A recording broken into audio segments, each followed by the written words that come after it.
In the heart of Africa stands a nation once broken by one of the darkest chapters in human history. From the ashes of genocide rose a leader whose life was shaped by exile, war, and an unyielding belief in discipline and unity. This is the story of Paul Kagame, a soldier, a strategist, and the man who would redefine Rwanda. Paul Kagame was born on October 23, 1957, in southern province of Rwanda. But his childhood was not spent in his homeland. Following ethnic violence in the late 1950s, Kagame's family, like thousands of other Rwandans, fled into exile in Uganda. Life as a refugee was harsh, limited education, insecurity, and the constant feeling of being unwanted. Yet exile forged something powerful in Kagame: discipline, resilience, and a deep longing for home.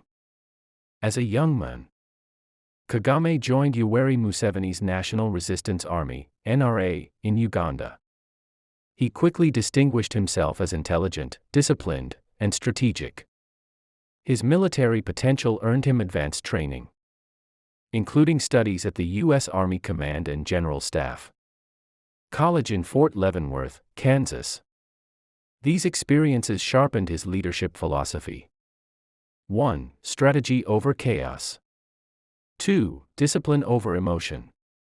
3. Vision over revenge.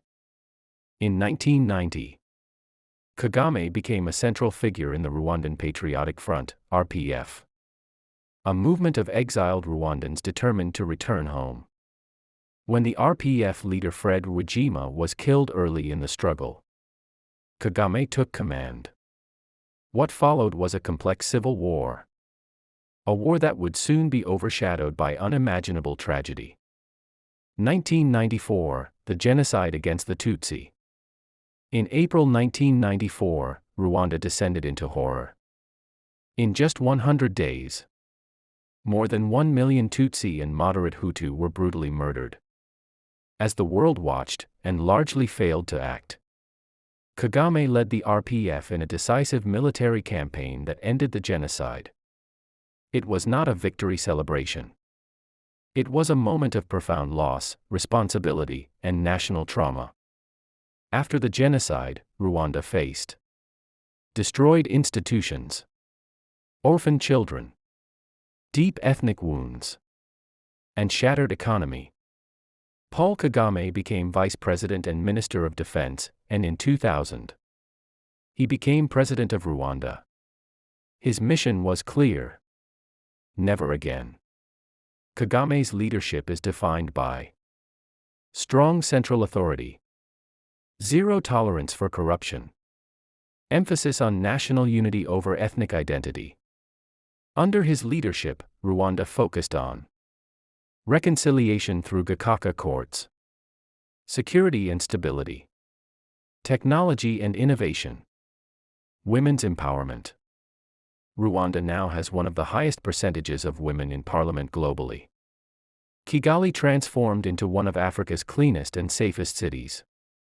Rwanda repositioned itself as a hub for technology, conferences, and investment.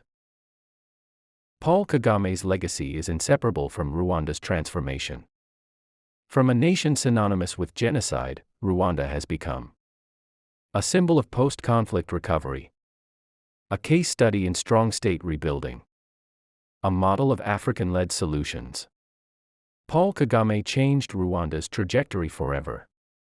His leadership remains one of the most debated on the African continent. From a refugee child to a battlefield commander, from a nation in ruins to a country reborn, Paul Kagame's story is not just about power. It is about survival, discipline, and the heavy burden of rebuilding a nation after tragedy. And the story of Rwanda is still being written.